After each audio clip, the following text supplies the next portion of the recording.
This is MTG Burgeoning, and in this video we are going to add 6 brand new tribes to the Changeling Pool of our Morophon the Boundless Changeling Tribal EDH deck.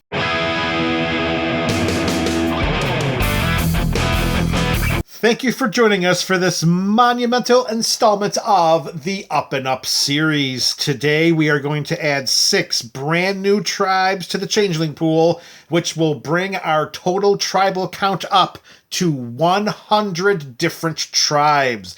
Now, if you are unfamiliar with this Changeling build and just what the heck the Changeling Pool is, you can go fishing around in the description below and you'll be able to find all the information you're looking for. We have 6 brand new tribes going in, which means we have 6 brand new tribal leaders to talk about. And we're going to begin right away with tribe number 95. It is the Monkey Tribe, and it is going to be led by Kibo Uktabi Prince. We have a 2/2 legendary Monkey Noble for 2 and 1 green mana.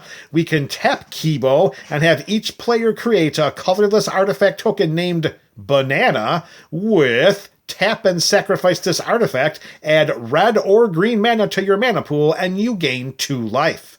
Whenever an artifact an opponent controls is put into a graveyard from the battlefield, we put a +1/+1 counter on each creature we control that's an ape or a monkey. So here we're looking for Kibo to be on our side of the battlefield. We're looking for our opponents to tap and sacrifice their bananas, or their treasures, or their foods, or their clues, or whatever it is they got going on their sides of the battlefield. And then Kibo lets us put a +1/+1 counter on each one of our monkeys. Remember, our changelings are all creature types, so they're also going to be monkeys. And whenever Kibo attacks, defending player sacrifices an artifact. So here Kibo actually has a way in which to give our opponents those artifacts that we want to see hit the graveyard, and then we also can attack with Kibo to make sure that our opponents have to sacrifice one of those artifacts. As long as we can make sure that Kibo survives that combat, we can continuously do this throughout the game. Kibo, welcome tribe number 95 into the Changeling Pool, the Monkey Tribe. Next up is tribe number 96, representing the Phyrexians. We have Brimaz, Blight of Areskos. Here we have a 3/4 legendary Phyrexian cat for 2 and Orzhov colors. That's 1 white and 1 black mana. Whenever we cast a Phyrexian creature or artifact spell, we incubate X, where X is that spell's mana value. To incubate, we create an incubator token, and then we put X +1/+1 counters on it. And then we can pay 2 generic mana to transform the incubator token, and then it transforms into a 0/0 Phyrexian artifact creature, and those +1/+1 counters remain. That will be its power and toughness. And at the beginning of each end step, if a Phyrexian died under our control this turn, then we proliferate. So remember, all of our changelings are also Phyrexians. So when we cast a changeling spell, we will trigger Brimaz and we will incubate X. And then if one of our changelings dies, remember, it is a Phyrexian, we will proliferate with Brimaz on our side of the battlefield.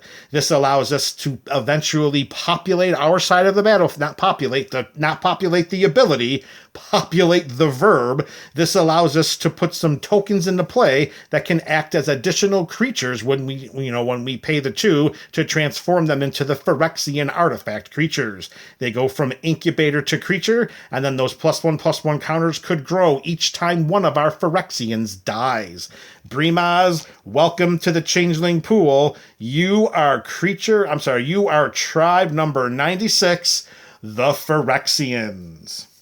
All right, number 97, representing the Juggernaut Tribe, we have Graz, Unstoppable Juggernaut. Here we have a 7/5 legendary Juggernaut for 8 generic mana. Juggernauts we control attack each combat if able. Whoa, that could be trouble. Most of our changelings are not beefy 7/5s like Graz is here. but that's all right. We're going to be okay. Juggernauts we control can't be blocked by walls. I don't know how many walls are going to be out there on the battlefield, but still, if our opponents have them, you're not blocking any of our Juggernauts, which means you're not blocking any of our Changelings. Other creatures we control have base power and toughness 5/3, and are Juggernauts in addition to their other creature types. That makes it better. 5/3 is going to be quite a boost in power and toughness for a number of the Changelings in our Changeling deck. So Graz is going to come down, it's going to make our creatures bigger, and it's going to provide a little bit of evasion by not allowing them to get blocked by walls. Remember, not every single tribe in the Changeling Pool is going to be an inordinately powerful addition. The Juggernaut Tribe is a tribe, and we found a representative for it, and it's going to be a part of the Changeling Pool. Congratulations, Graz. Juggernaut, you Juggernauts are tribe number 97. All right, here we go. We are moving into tribe number 98, and this is going to represent the Octopus Tribe. And here we have Kiora, Sovereign of the Deep. We have a 4/5 legendary merfolk noble for 3 and Simic colors. That's 1 green and 1 blue mana. Kiora has Vigilance and Ward 3, which means that if our opponents try to target her with any spells or abilities, they must pay an additional 3 generic mana to do so, or that spell or ability will be countered. Whenever we cast a Kraken, Leviathan, Octopus, or Serpent spell from our hand, we look at the top X cards of our library, where X is that spell's mana value. We may cast a spell with mana value less than X from among them without paying its mana cost. We put the rest of these cards in the bottom of our library in a random order. So the first question members of the MTGBC must have is, why is Kiora representing the Octopus Tribe when Kraken and Leviathan were first on her list? Well, the Kraken Tribe is being represented by Serpent of Yawning Depths, and the Leviathan Tribe is being represented by Spawning Kraken. That left Octopus or Serpent, and since Octopus came up first in order, Kiora is the elected member of the Octopus Tribe. So here we have some card advantage, because remember, all of our Changelings are Kraken, Leviathan, Octopus, and Serpents as well, and whenever we do, we're going to get some spells from the top of our library cast for free. Kiora is going to help us with our let's try this again. There we go. Kiora is going to help us with some card advantage, and this card advantage is going to come in the form of free spells off the top of our library. Welcome, Kiora. You are tribe number 98 going into our Changeling Pool. All right, we're down to 2 more tribes as we reach tribe number 100. But before we get to 100, we have to get to tribe number 99. And here we have the Halfling Tribe that is being represented by Meriadoc Brandybuck. Here we have a 2/2 legendary Halfling Citizen for 1 and 1 green mana. Whenever 1 or more Halflings we control attack a player, we create a food token. Foods can be paid, we can pay 2 mana and tap and sacrifice a food to gain 3 life. So all we have to do is attack with one of our Changelings, and then we get to create a food token. Will we have any other, synergies with these food tokens? It's possible. The floor of this is that we get to gain 3 life, but like we said for Graz, the Halfling Tribe is a tribe, and all tribes are welcomed into the Changeling Pool. It's just some tribal leaders are stronger than others. Meriadoc Brandybuck and the Halfling Tribe, welcome to the Changeling Pool. You are tribe number 99. And that's going to bring us to tribe number 100. We finally reached the 100 mark. 100 different tribes represented in the Changeling Pool. Who is number 100 and what tribe are they representing? Here we go, folks. The tribe being represented is Army. And the army leader is Sauron, the Dark Lord. Here we have a 7/6 legendary avatar horror for 3 in Grixis colors. That's 1 blue, 1 black, and 1 red mana. Sauron has Ward, sacrifice a legendary artifact or legendary creature. So similar to the Ward ability of Kiora, Sauron's Ward ability forces an opponent to sacrifice a legendary artifact or creature when targeting Sauron with a spell or an ability. Whenever an opponent casts a spell, we amass Orcs 1, keeping in mind that when we amass an Orcs 1, we put a +1/+1 counter on an army we control, and if we don't already control an army, then we create a Black Orcs army creature token and then put that +1/+1 counter on it, keeping in mind that our changelings are also orcs, so we will be able to put those +1/+1 counters onto our changelings in this way. Whenever an army we control deals combat damage to a player, the ring tempts us.